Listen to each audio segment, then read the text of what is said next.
It's Ron Bass with another edition of Soar High Personal Development. Yeah. Your source for inspiration, pop culture, encouragement, hot topics. Hot topics. Whoa, hot Ron's topics. mixed bag. You shop at Hot Topic? Hot topics. Yeah, do you shop at Hot Topic? No, what's Hot Topics? It's a clothing store. A clothing store? Yeah. Shows you what I know. I'm not up with the times like grunge and really like. Is that what it is? The opposite of you. So that's why it was kind of funny, but not that funny. Well, Mr. Hunley. Whoa. Mr. Davin Hunley with an I. I got turned in from Mr. Producer to Mr. Hunley. Yeah. Okay. Mr. Producer. Mr. Producer of podcast, Mr. Producer of broadcast, Soar High Records, Soar High Personal Development. A man of many talents, a man of many, wearing many hats. Some hats. Many hats. Many hats, okay. Speaking of hats, how about ties? I noticed last night at my house, I can't tell you how many ties I own. You have an absurd number of ties. I mean, I have an obsession with ties. I must have, I'm serious, I must have 200 ties. Damn. It's crazy. That is a lot of ties. And I'm going through my ties list. I don't have like a rack to hang them on, so they're like on a table. And I'm feeling bad because a lot of them are like not laid out properly and they're creased. Oh, okay. So I guess I could take them to the cleaners if I had to and like press them. Right. But I was feeling really bad. I was trying to pull them out of this pile and like straighten them out. There's so many beautiful ties. Right. I mean, these are like nice ties. No, I understand. People have either brought them to me or given them to me, or I bought like ties on a closeout sale. Like I bought a box of ties one time. It must have been 100 ties in there. Wow. For like $50 or something. There's probably thousands of dollars worth of ties. I mean, it's crazy if I had paid retail for them. But I love ties. The thing about ties is that you can wear a pair of jeans, a solid shirt, and if you've got different ties, you've got a different outfit every day. You don't have to wear like, you don't have to wear like a different, like I used to wear suits every day. Right. But this is even better because with a new tie every day, you can wear the same shirt and same pair. I'm just saying, it's a new look every day. It's true. It's just talking out loud. Just a little pizzazz. A little every pizzazz. Day. A little pizzazz. I've never cared for ties personally. I know you're not a tie guy. But I grew up that way. As a little boy, I mean, everybody around me was wearing suits and ties because they were lawyers and doctors and business owners. Right. Being Jewish, I came up in that environment. They were.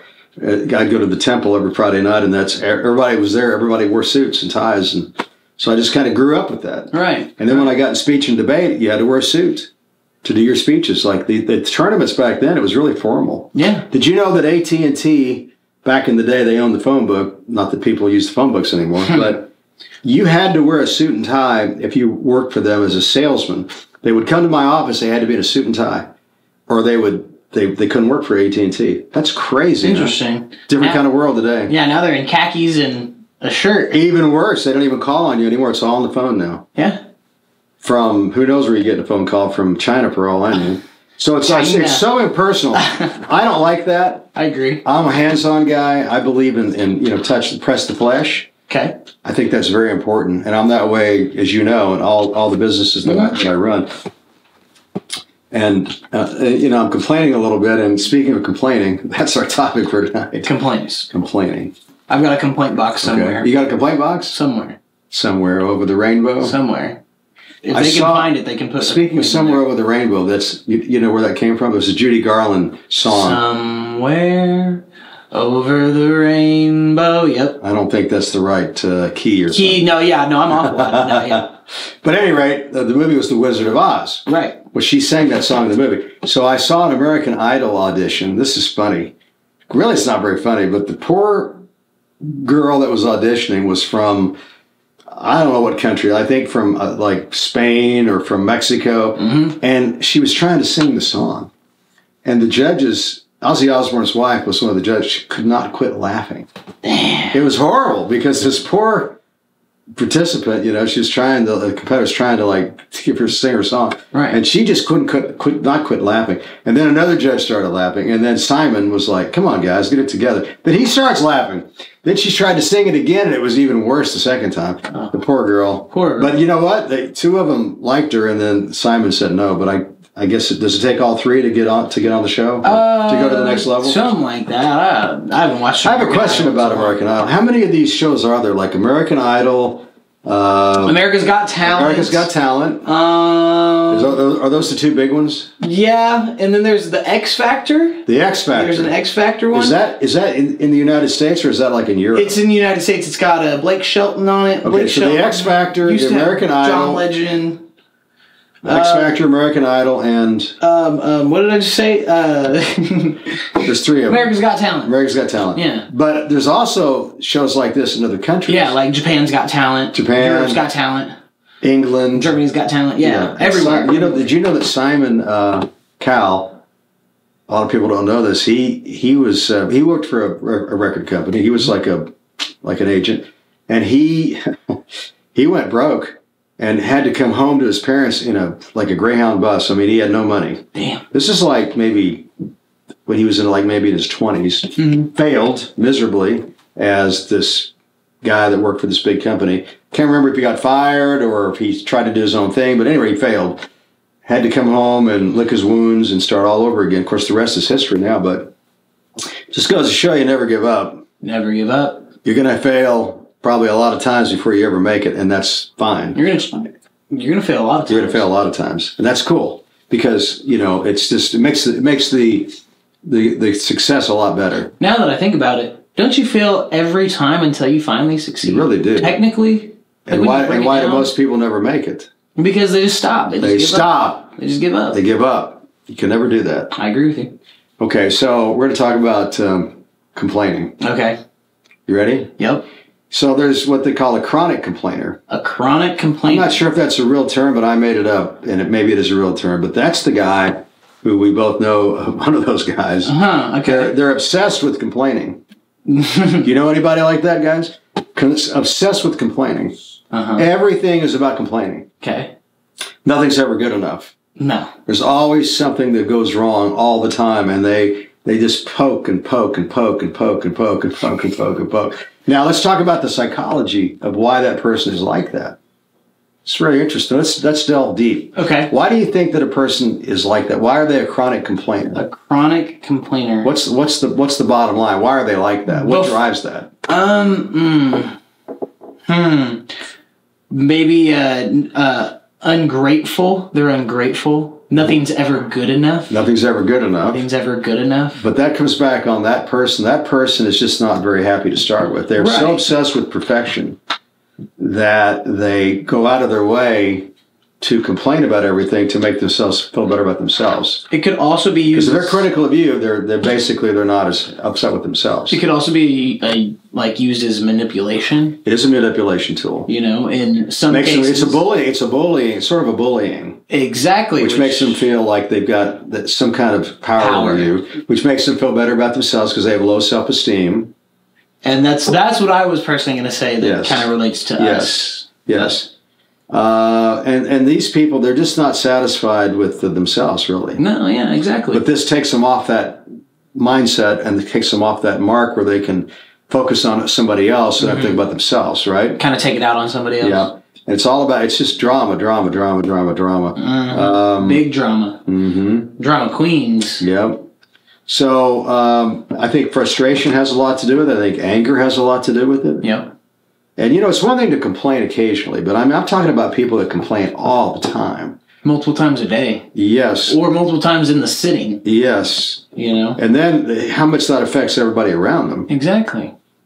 Because they don't care. I mean, they're on this trip where they're going to do it every day, and they're going to find something to complain about. Mm-hmm. They're going to look for something to complain about. Right. That's what they're all about. But think about all the people they're affecting in a negative way. How selfish is that? Extremely. It's very selfish. But when they complain, that's what they're wanting to do. They want to be selfish. They're basically a perfectionist type people. And why are people so obsessed with perfection? I don't know. I'm a perfectionist, but I could never answer that question. I'll tell you the psychology behind a perfectionist because they're afraid of failure. Okay, yeah, that makes sense. And so that lines up. They go the other side. They go to the extreme so that they feel like they can guarantee they're not going to fail. But there is no guarantee. There is no guarantee. No, so you have to be really careful. It's one thing to be dedicated and stay on the track and work hard and all those things, but you can never beat yourself up if you fail. Being a perfectionist is not healthy. And you can't go overboard. And that's what people do that are perfectionists. And I'm using that in the real term. Perfectionism is really not realistic. It's fine to work hard. It's fine to improve yourself. I tell my students all the time, and in my martial arts company, you have to pat yourself on the back. You have to be your own best cheerleader. I agree with you. You can't beat yourself up, man. You're never going to get there. Give yourself the credit when it's due. You can't just always, you can't poke holes in yourself. Especially when you're doing something like, say, for a living. You can't do that. That's how you're going to end up failing. Make a list of things you're not happy with, figure it out, and hit it head on. Address it. Find a way. Find a solution. Yes. Whatever it is that you don't like about yourself or about your craft or how to improve your craft, and you as a producer, as a music producer, you're always finding ways to improve the process. You have to. I've known you many years now, and you've always stayed on that track where you're always trying to figure out a way to get better at the craft and help more people in the process. Am I right? Yeah, that's the mission. And I agree with you. And if you make a mistake, you're not going to beat yourself up. You're going to figure it out and move on. The mistake happens, and then you don't make the mistake again because you learn from it. And I was telling you the other day, I think we were talking about it, that, look, you can't judge success by how much money is in the bank. You have to recognize the success is in the process of working towards the goal. If you're on track and you're working hard and you're doing all the right things, you are successful. Exactly. Eventually, you can't put all your stock in money. No. People make a big mistake with that, in my opinion. Money is the byproduct of a lot of years of hard work, a lot of dedication, never giving up, a lot of time. Sometimes luck plays a role. Sometimes. I think time is more valuable than money, personally. Time is the amount of time that you put towards something is invaluable. You cannot put a monetary value or even any type of value you wanted to on it. It's invaluable. Yeah, time is everything, man, and you can never bring time back. No. So you better take advantage of what's in front of you and enjoy the ride. Whatever you're working on, whatever your goals are, stay the course, and just don't ever give up. Keep working at it. Find people you can relate to. Find people that will help you, that will mentor you, that will encourage you, that are positive, not negative, and hang out with those people. Make those your friends. And if you don't have friends like that, be alone. You're better off to be alone as to be around the wrong kind of people. I agree. The hardest way possible. I agree with you. So just a little bit of advice out there. I think another reason why people are so into the chronic complaining thing or the perfectionism thing is because they're afraid of being embarrassed. Like I know when I do in my jiu-jitsu career, I never think about like, oh, if I'm going to lose, how are people going to think? I never think like that because you have to do things for yourself. And if you do things for yourself and you're focused on self-improvement and growth, then you know what? It doesn't matter what other people think. What really matters what you think about yourself. What's crazy is even as a perfectionist, I lose a lot more than I win in my tournaments, but that's okay. I'm going to stay. I'm going to keep throwing my hat in the ring. Exactly. You have to continue to go. And again, you fail until you finally succeed. It is succeeding. I agree with you. In my opinion, I mean that the perfectionist though is going to like, oh no, that's not good enough. That's on them. You can't. If you think like that, you're always going to be miserable. I agree. The people that I know that are perfectionists, they're just not happy. Man, I don't want to be that guy. I know, right? I'm not, huh? I'm proud of myself for hard work, staying the course, not giving up, being optimistic, being positive, helping people that deserve to be helped. That's my trip. And then that way you can lay your head down at night and feel good about yourself where you go to sleep and wake up again. Do you think that my perfectionism is the extreme? I think you have learned to, I think you're a lot happier with yourself than you used to be. That's a good thing. You've modified your approach in the sense that you're more organized about your approach. I think you're more satisfied with your accomplishments. You're not quite as hard on yourself as you used to be. Working hard is something you can that never goes away. No, and that work ethic is. I agree with you. And you've got that work ethic. Well, thank you. I appreciate it. I have a lot of people around me that have the same work ethic. So that's because of your influence. Wow, I appreciate it. A lot of people. I mean, you influence a lot of people. You've got a lot of artists to look up to you. Well, thank you. I appreciate it.